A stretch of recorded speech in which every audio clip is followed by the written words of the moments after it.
Mr. President,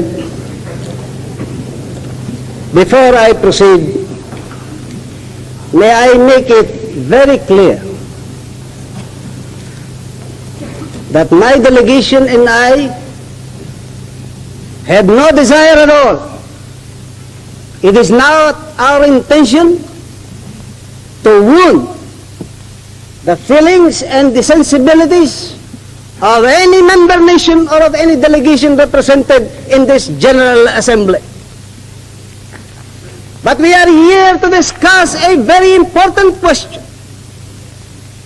And my delegation feels that we have to express our ideas here freely and without reservation, irrespective of whatever consequences my words may have on the views, opposing views of any delegation on this particular question.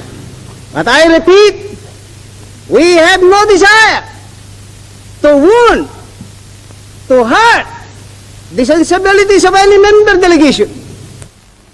And distinguished delegates of this assembly, I submit it to you that before my delegation votes on this question, we have to make crystal clear our position, our belief as to the meaning and understanding of the word independence contained in this declaration.